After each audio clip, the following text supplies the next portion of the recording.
You can listen to The Front on your smart speaker every morning. To hear the latest episode, just say, play the news from The Australian.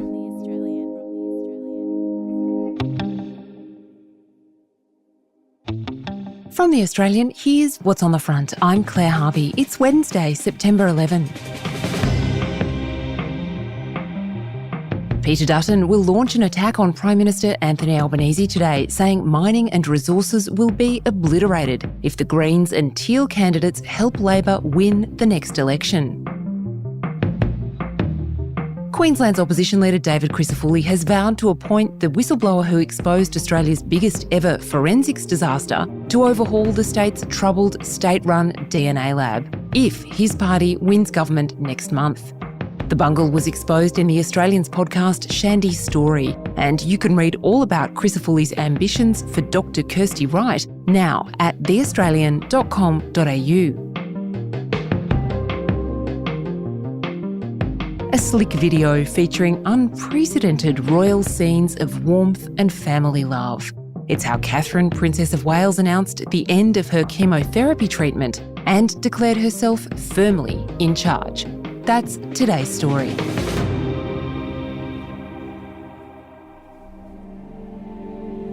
William and Kate, people are obviously incredibly curious about you. So let's start with the obvious.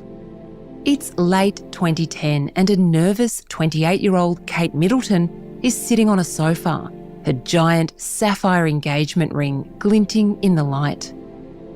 There's a true romantic in that. There is. And you said yes, obviously. Of course, yes, yeah. Thankfully. Weeks earlier, Kate had become engaged to one of the world's most eligible bachelors, Prince William. We've been talking about marriage for a while, so it wasn't a massively big surprise, but I took her up somewhere nice in Kenya and proposed. Before this ITV interview, she was a girl about London, frequently papped for the tabloids as William's very patient girlfriend.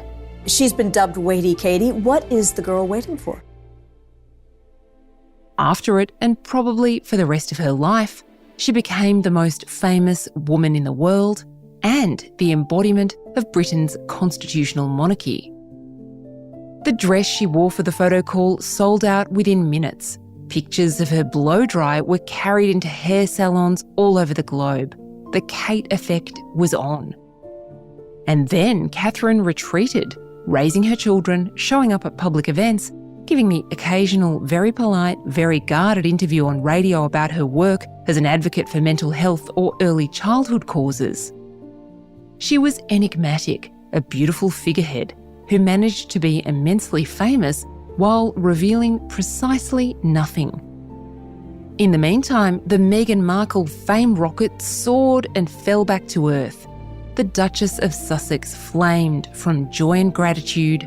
Yes, his family's been so welcoming and You've met quite a few of them, actually. I have. To entitlement and despair. Yeah, well, I guess, and also thank you for asking, because not many people have asked if I'm okay. To rage. Concerns and conversations about how dark his skin might be when he's born. What? And now Meghan is making jam that nobody can buy, while Catherine has spent the year dealing with a cancer diagnosis that has turned her into a kind of saint in Britain. You've nailed it on the head there, Saint Catherine, I call her. She has undergone such a significant battle and appears to be winning that battle, which is so pleasing to everybody. Jacqueline Magnay is the Australian's Europe correspondent. We've seen the royals in a way we've never seen them before, to be so open and affectionate and very relaxed. And the message that Catherine really wanted to tell everybody, that she was in control. And I thought it fascinating that we saw this picture of her driving the Land Rover. And to me, you know, that signifies she's back driving the ship. There was a lot of physical touching going on in the video. At one point, William kissed her on the cheek. They're cuddling their children, very affectionate family. Those are behaviours that we haven't seen in public from the Waleses before, are they? No, usually they always kind of are very carefully not holding hands at public engagements. There are no public signs of affection. So this shows that they're letting the world into their private family time. And they're trying to show, very effectively show, that they are a normal family with much love and very close bonds between them all, including Kate's mother and father.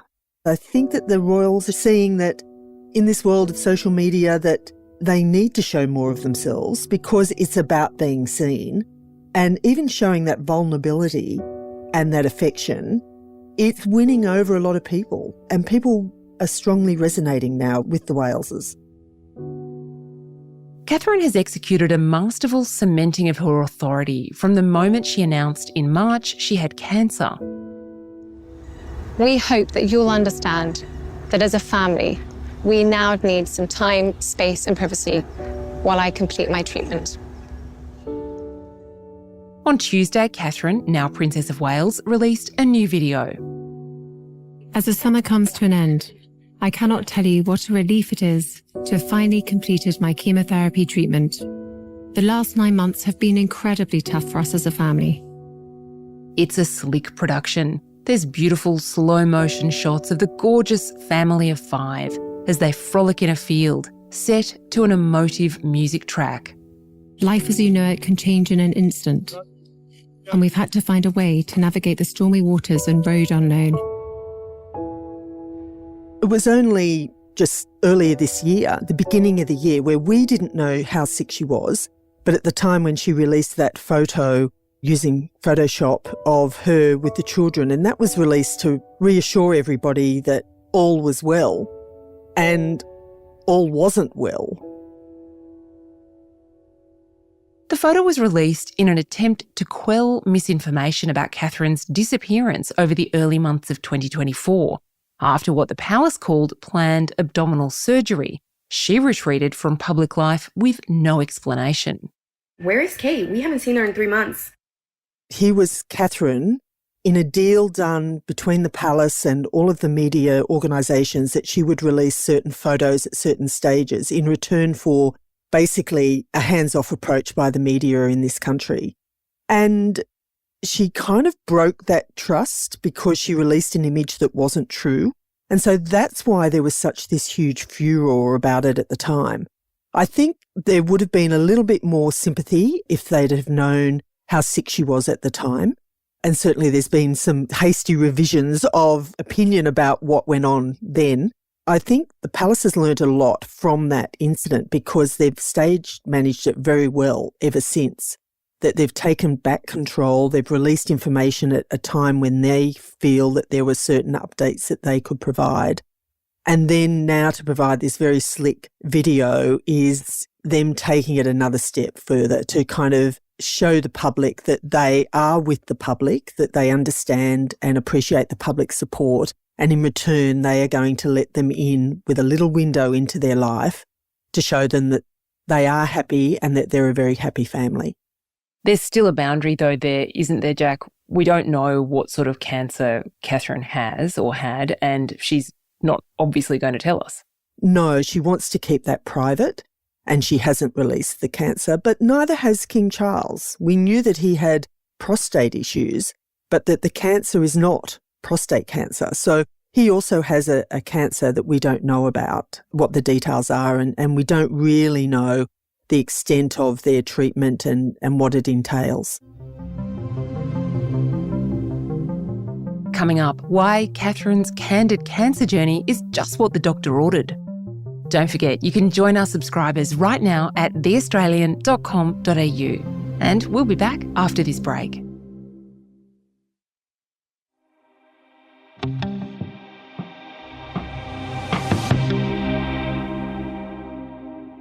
I was diagnosed with breast cancer, let's put it simply.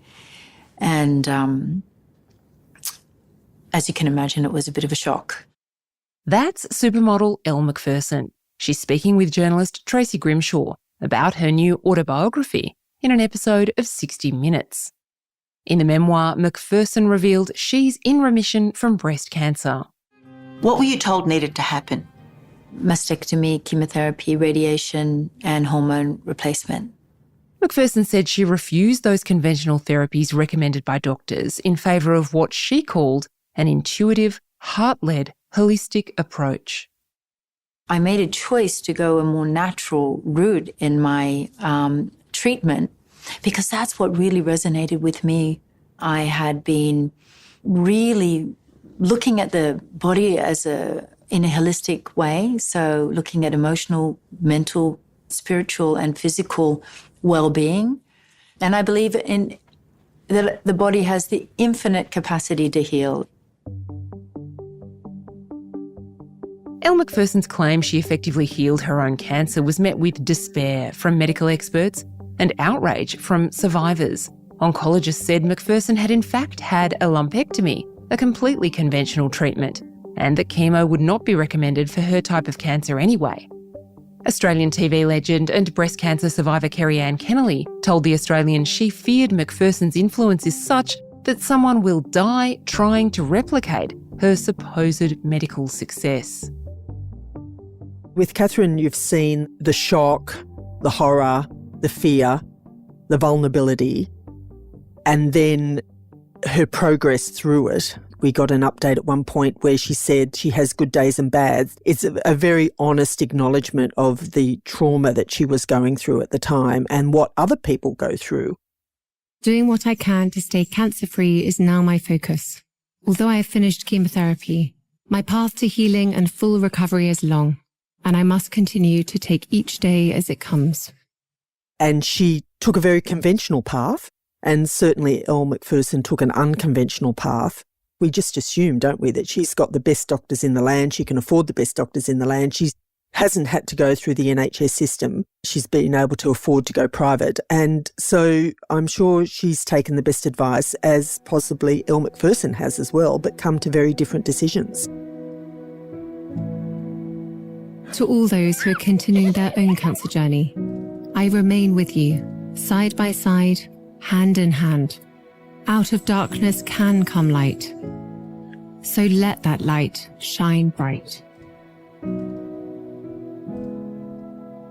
Do you think in any way Harry and Meghan have been the catalyst for this change in the Waleses, that they've let the public in a bit more because they saw a different way or were criticised for the way that they were doing things?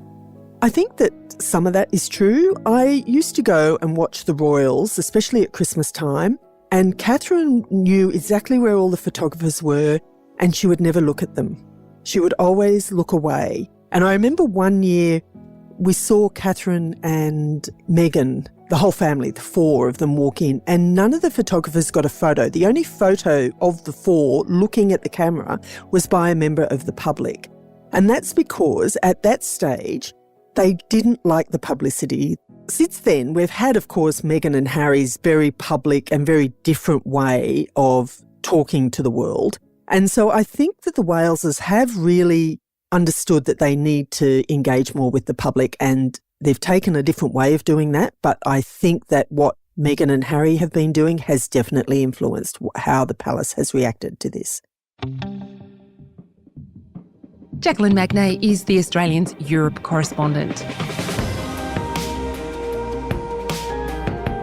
All eyes will be on the debate between Donald Trump and Kamala Harris today in the United States. You can follow it live and read all our analysis at theaustralian.com.au.